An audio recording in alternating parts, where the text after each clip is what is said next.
welcome to our newest episode of Staging the City. I am here with Tyler Woodbridge, my guest today, of the Woodbridge Group, a managing broker at John L. Scott Renton. Thank you for coming today. Thanks for having me. Tyler, you have a very unique perspective by wearing all these hats across various projects. You're a listing agent, broker, investor, builder. When did you first realize that staging was more than a final touch on your projects? Yeah, so when we first started, it was 2010. So our first builds were 2011, 12, 13. Back then, as many people who have been around for a while know, the market was incredibly slow. So it wasn't like the market we've had the last 5, 6 years, more like this year's market where things have to be dialed in. They have to be done right. You have to make a good first impression. So for us, whenever we were finishing a project, it was always paramount to get the staging right, get the design right, and then have the best photographer we could to tie it into that package to really make that good first presentation to the public. You only get one chance to make a first impression, and having everything dialed in was really important to us. It wasn't an afterthought of how well we can stage a house. It was one of the primary focuses. Have to make sure it's dialed in. I love to hear that. Yeah. One of the more important things in the process to make sure is that we'll never list and sell a house without staging on a new build. It's just so important. You have these big, beautiful spaces that are well done, well designed, and you have to have people be able to envision themselves living in it. People generally aren't the most creative. They don't do this every day. They can't visualize things. We've always found that on pre-sales. It makes it very difficult because they walk in a home, it doesn't have the finishes in it yet. It's not completed. They can't visualize what the home is going to look like completed. They can't visualize how furniture should lay out in it. So having all those pieces already put together for them right when they walk in the door helps take all those extra thoughts in their head out of there. Now they just envision themselves in the home. I could not agree more. So we are sitting in this home that you listed recently in Bellevue. What are your favorite features of this home, and what do you think was crucial to be highlighted? Do you have a hierarchy? Yeah, I mean, I think obviously the room we're sitting in right now into this great room, it flows very well. You have all open spaces. We go from an open dining room through to a great room. It's a kitchen with waterfall countertops. You have tall ceilings, lots of natural light, tall windows, vaulted entry. It kind of checks a lot of the boxes of what people are looking for on a newer modern home. And then just no wasted space on the main floor. And probably one of the coolest features of this floor plan that we really like is that it has a second kitchen. It has a prep kitchen right off of your main kitchen. So that's a huge thing for people, especially multi-generational families. Yes, and it's not a feature that I see very often. Yeah, it's rare to be able to fit it. It's sometimes hard to fit in a functional main floor plan just because sometimes you're limited on space and how to lay things out. The architect did a very good job of laying this out to be able to fit that second kitchen without making it an awkward space. It really ties the house together. For sure. It's a great feature to have. On this home, I got recruited by you as a listing agent. And then later I found out that you do more than that and that you have similar projects coming up where you are wearing the builder's hat. Can you tell me more about how you got into that? Yeah. So right now we have a little building company called Exceptional Northwest Homes. When I started in this business in 2010, I started working with a small investment group who began kind of venturing into hiring a small family builder to build for them. So then I became an investor in that in about 2011, started combining into projects with them. We were building all throughout King County and just basically had a builder fee building for us. In about 2015, we got our own general contractor's license through Exceptional Northwest Homes. And started kind of doing everything on our own from start to finish. I would find the properties, analyze the lots, determine what the best fit for a floor plan was, tweak the floor plans, go through all the bidding processes, get everything, ready to go from A to Z. And then as I got a little more experience with that and kind of was doing that and we were going along, I started working with some other builders in the area as well who needed help with their product, needed help finding land, figuring out designs and floor plans and code. And I help them with their permitting and kind of consult with them throughout the whole process. And then on the back end, list the home for them, get it sold. So I'm kind of a one-stop shop for them where I can help them get all the way through the process and kind of minimize the hiccups throughout the process so that it's smooth for them. I think it's wonderful to have this kind of comprehensive service offering to your clients and also have the understanding that comes from that. Yeah, it's very important, and a big part of it is, you know, who you partner with, right? I have a lot of contacts in the business. I have great stagers, great contractors, right? Good partners that I can go with. And like on this one, this builder called me. The home was already built. They had it with another broker listed for months with no offers, wasn't moving. I came in, I brought in my crew of contractors to come and fix some things up, add some features that they were missing, just fix up a few items that weren't quite right on the interior cosmetically. Then obviously I brought you in to stage it, and the difference between what it looked like before and what it was after was night and day. We went from, they were on the market almost 6 months without a single offer. We redid some things, got it ready, did the proper prep, and within a week we had an offer. So Wonderful. It could not get any better than that. yeah. And speaking of your upcoming new build, you had mentioned that you have an additional budget allocated for certain upgrades.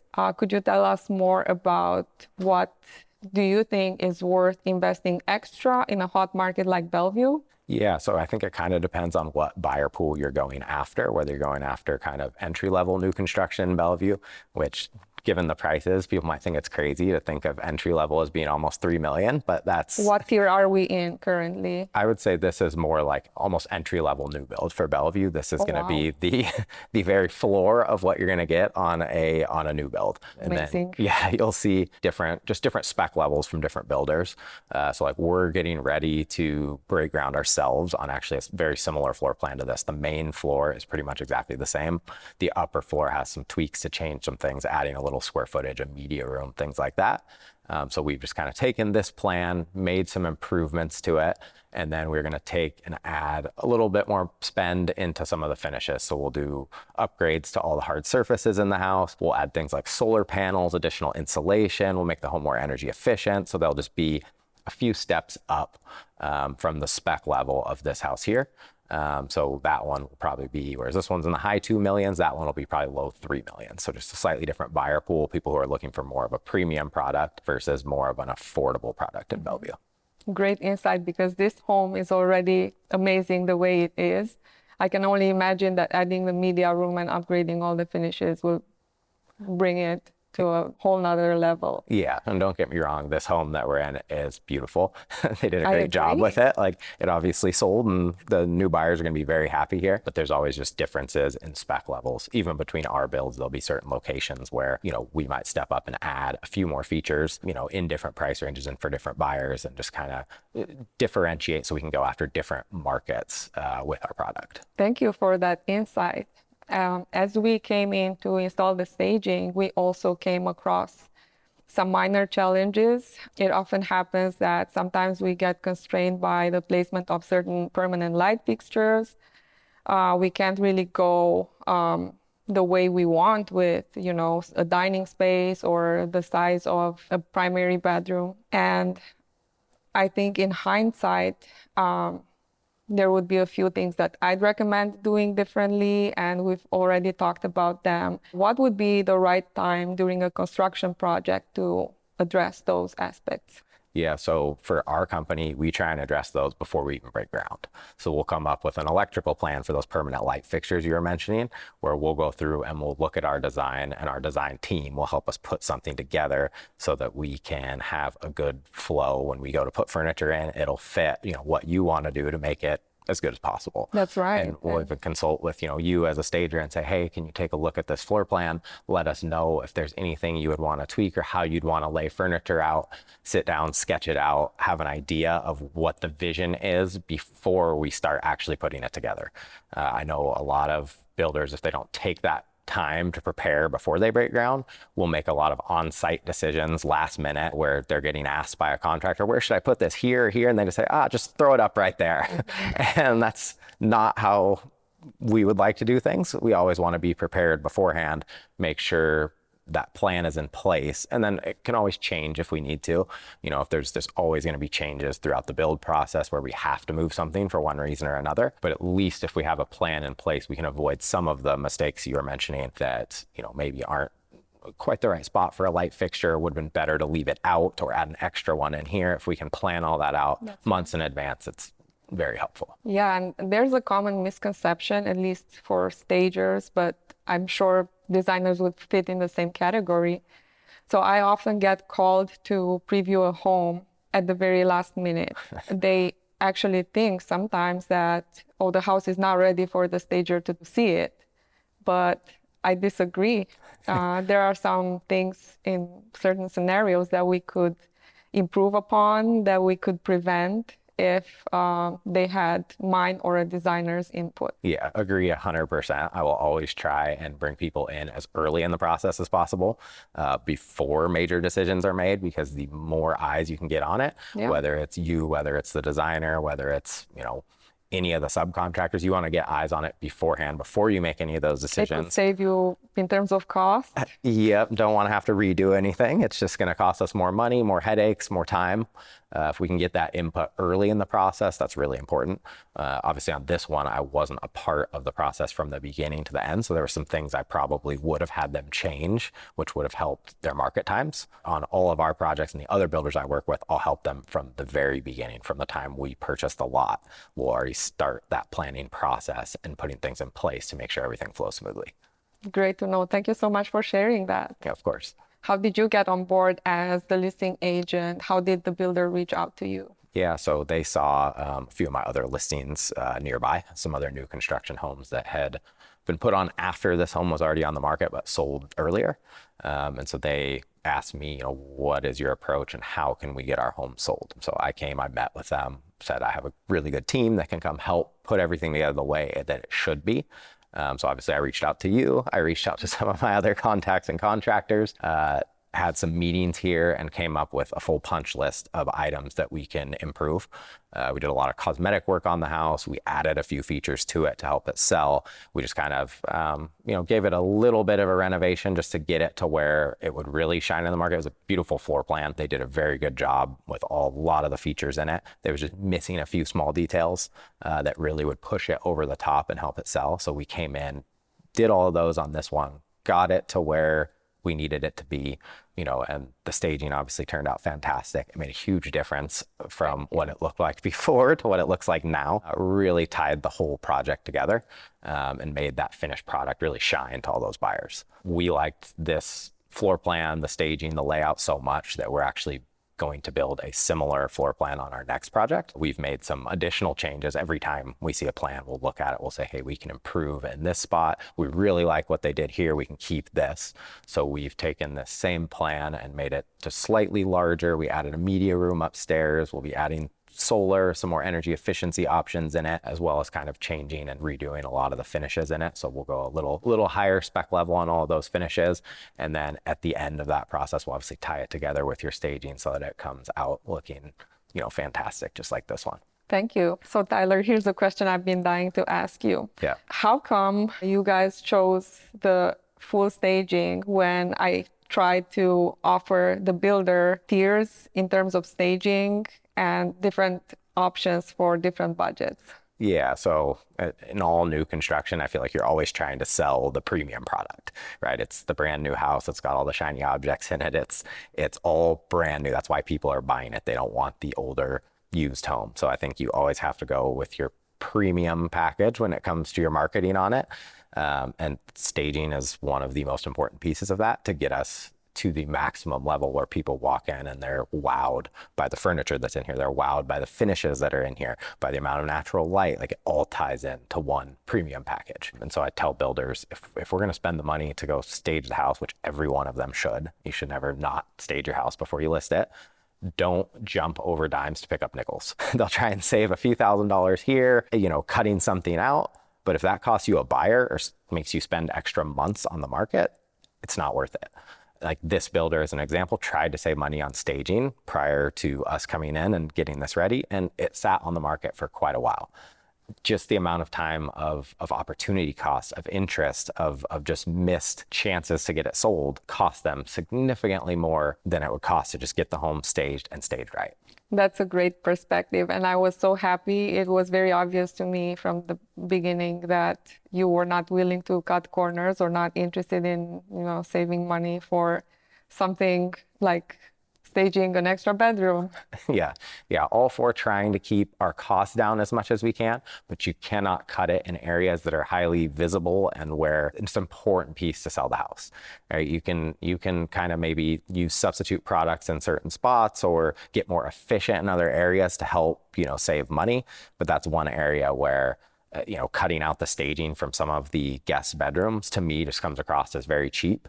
And then people are going to think, well, if they didn't want to spend the money there, where else didn't they spend the money? Can make a big difference, in my opinion. Thanks for sharing that. Perfect. So we were having a conversation earlier, and you were mentioning that you use staging that complemented the colors in this house, tried to warm things up a little bit, and you will tailor your staging to fit the design and finishes of the house.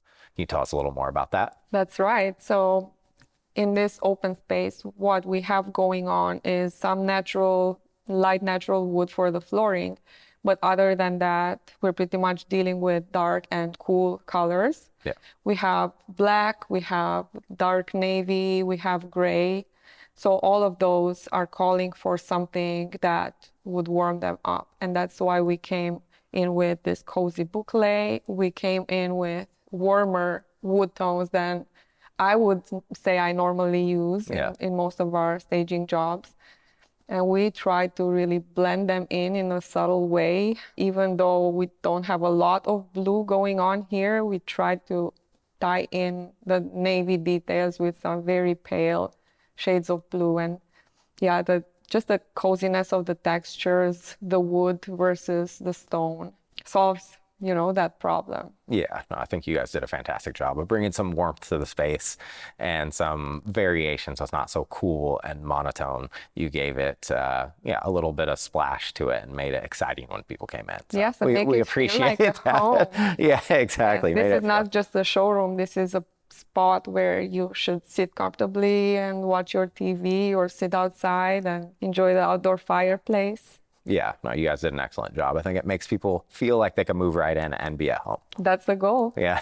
So with your well-rounded perspective, what advice would you give to other brokers, agents, builders, investors who are in the same market and are trying to bring their properties on?